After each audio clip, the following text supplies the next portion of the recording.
In today's video, I'm going to be teaching you how to write effective product descriptions for your e-commerce business. Now, I'm going to be giving you a real life example of a bad product description and a good product description. I'll also be giving some of you a winning product. Now, I will display a winning product throughout this video, and if you're lucky enough to see the product first, you have the best potential of making the most money with that product. So make sure that you watch this video till the end, because I might be putting the product at any point of this video. So make sure that you watch this video till the end so you can get that winning product on your store so you can use it. So before I move on though, I just want to say that in the next video, I will be talking about people that are struggling to make their traffic into sales. So if you're somebody that's currently having a lot of traffic on your website, but it's not converting that well and not making sales, I will be addressing that problem in the next video, because in today's video that correlates with the next video, because I'll be talking about how to write effective product descriptions.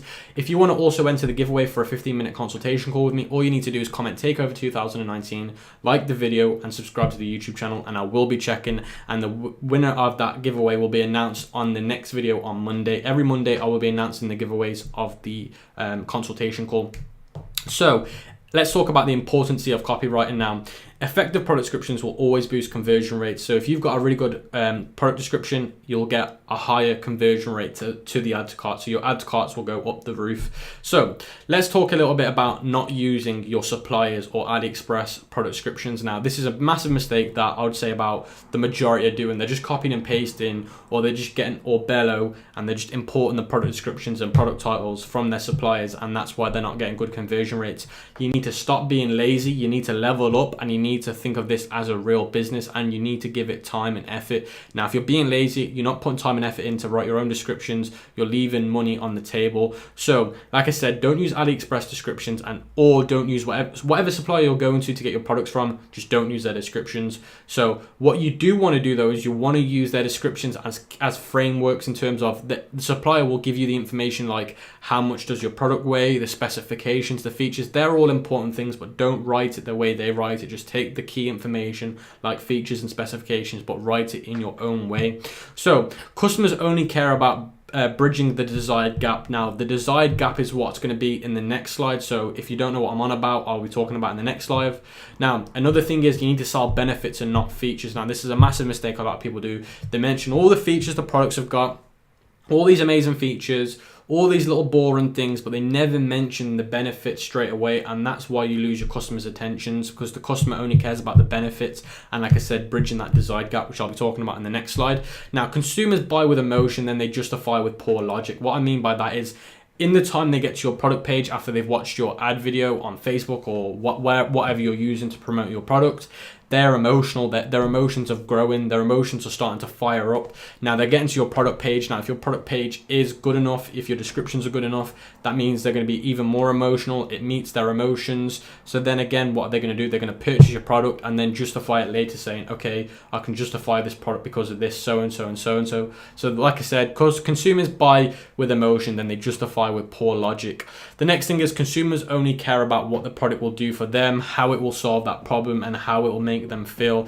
Again, so what will the product do for them? What are they spending their money on to make them feel better about? And what problem is it solving? And also, how is it making their emotions feel? Because again, a consumer buys a product because they want to have their emotions fulfilled, because they're expecting that product to fulfill their current emotions that they're wanting. Now, again, you don't want to be selling anything but the bridge to their desired destination. So this is the bridge. Now, the bridge is so important. Now, this is something my mentor taught me, and it made me think so much different about how I came across Facebook ad descriptions, how I made my product descriptions, how I made my social media posts. This really changed the psychology I had about writing things and copywriting. Now, I really recommend that you guys understand this, and I will be explaining to you right now. Now, you've got to understand that sales and marketing is all a psychology game. So the better you get at psychology and learning human beings and learning your customers, the more money you'll make. So I'm going to give you an example of the product that I'm going to be using. So the product that you're going to see in the next slide is what I'll be referring to in this slide. So let's say the consumer, that's my consumer for my product, because like I said, the bridge is my product here. Now, my product is a travel backpack. That's a 2-in-1 backpack that can turn into a backpack and also a store so they can sit on it. So let's say my consumer is a traveler. He travels a lot. He goes camping, he goes fishing, and he's fed up of carrying around loads of luggage with him, a separate backpack for his food, a separate separate backpack for his equipment and a stall. So let's say the consumer's fed up of carrying around all these different things when he's traveling. But the consumer's desired destination is he wants to travel the same amount as he wants to, but he just doesn't want to carry around as much luggage. He doesn't want to have to carry around a stall with him. He doesn't want to have to carry around loads of different backpacks. He wants to be able to use just one backpack, and it'll make his life a lot easier. So my product is the bridge. So my product will take him from being fed up, and it will take him to go into his desired destination, which is what I just said, traveling less and traveling more. So my product is a 2-in-1 backpack that turns into a stall. So that means he won't need to carry a stall anymore. So guess what I've done? I've bridged the gap from where he is now to his desired destination. So that's what I want you guys to think about. Who's your consumer? What are they feeling like? What is their desired destination, and how your product can bridge that gap? If you think like this, your product descriptions will be so much better. Your ad copies will be so much better. But like I said, I will be giving you real life examples right now so you guys know how to do these effectively anyway. So this is an example of a bad product description. Now, before I move on, I just want to say this backpack on the right, you can see the red one, that is the winning product of today's video. So if you guys want to use this for your store, I really recommend you do. It's a good product. It has a lot of potential. Now, all you need to do to find this product is type in 2-in-1 stall backpack, and it'll come up on AliExpress. Now, let's move on into the bad description. So as you can see here, this was copied and pasted from AliExpress onto this PowerPoint. So as you can see, it states the specifications and the features, but look, you have to think from the consumer's point of view at all times. You have to make sure that you think from their point of view. So if you was to read this, would you be hooked? Would you think, oh, I want to carry on reading it? Or would you think, oh, I'm bored of reading this? It's just like every other product description. It's not really what I was looking for. So if we read this, specifications, it's just really boring. There's no structure to it. There's no flow to it. It's not scannable. It's just like really hard to read.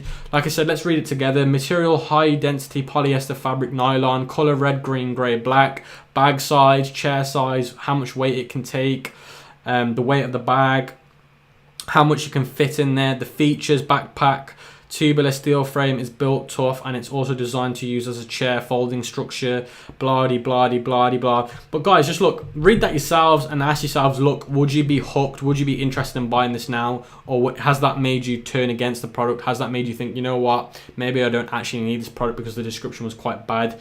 Now, like I said, guys, you be the judge of this. Let's move on to the good product description. So this is the good product description, and I want you guys to let me know which one you think's better as well in the comment section below. So this is the difference. We're going to start off with the header. So the header would be portable foldable travel chair 2-in-1 backpack. So that's the header of the product description. Then we'll talk about the hook. The hook would be enjoy traveling and camping without the extra back pain of carrying a foldable chair. Hashtag #1 selling travel backpack 2019. Are you fed up of carrying extra weight and luggage every time you go on traveling vacations, whether that's camping or fishing? Well, we have the product for you with the waterproof 2-in-1 steel stall backpack. Now you can go on travel vacations without the stress, strain of carrying an extra camping chair. It's easy to use and fold back up into a backpack. The steel frame is built tough with a sturdy steel construction that is rust proof. The backpack is waterproof and easily cleanable with a PU leather, so you don't need to worry about damaging the bag. Your travels will forever feel less stressful by carrying less. Enjoy your travels. PS, it's save 50% off today only. Why make your next trips stressful when you don't have to? Get yours 50% off cheaper by clicking add to cart. Now guys, I'm going to put a card somewhere in the top. You guys be the vote. Which one did you find better? Product description 1, which was the one before this, or this product description, which is product description 2. Like I said, there will be a poll in the top somewhere. You guys vote on which one you think's better. Now let's talk a little bit about how I've structured this. So like I said, the first thing is the catchy product name. So straight away, this catches the person's attention. The next thing is the hook. So this is going to hook them into reading the rest of it.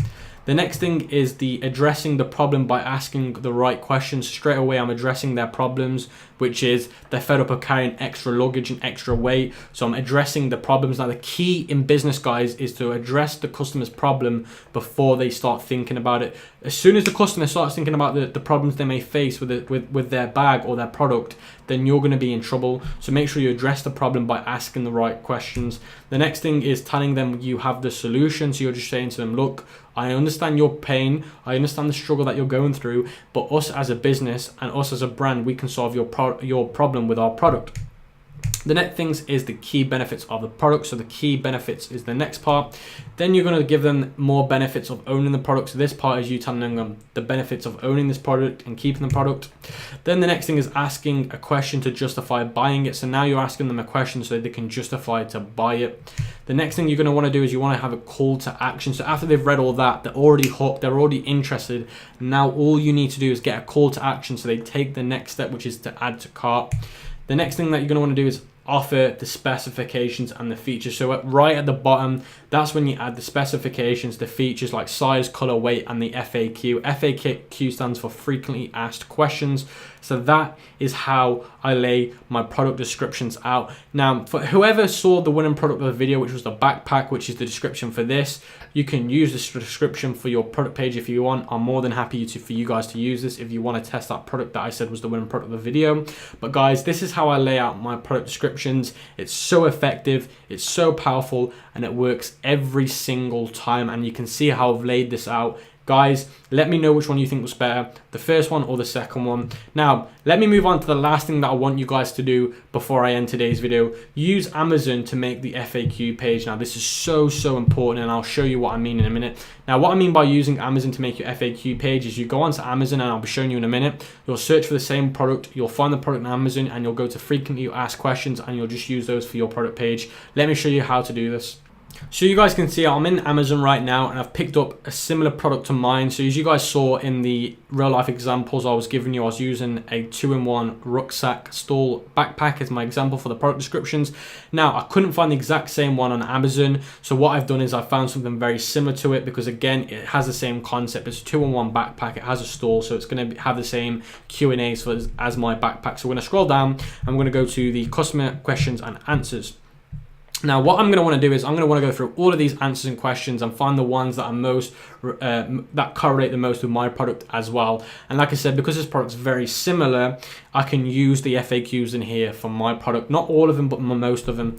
So for example, the first one is, I'm 16 stone, will this product take my weight? So that's a very good one that could be put on my product page. How much weight can my product take in terms of the backpack and the stall? Now, why is it so important to add these to your product description? Is because, look, if your customer reads your product description, it sounds amazing, but the customer thought, for example, for my product, he thought, okay, it's an amazing product description, but I'm just not sure it will take my weight. Then they're going to leave your product page and they're not going to buy. So if you was to answer this question, so if I was to answer this question for that product I just showed you, I've got a higher chance of converting them because there's less doubt built up in their mind. So the more you eliminate the doubt, the better chance you've got of succeeding with product descriptions. And this is how you delete the doubt in their head. So it's using FAQ pages, looking at people's on Amazon's for your product and putting them into yours. And trust me, this will eliminate a lot of their doubt, and it will increase your description conversion by an enormous amount, guys. And that is it for today's video, and I hope you guys have found this helpful, and I'll catch you guys on the next video.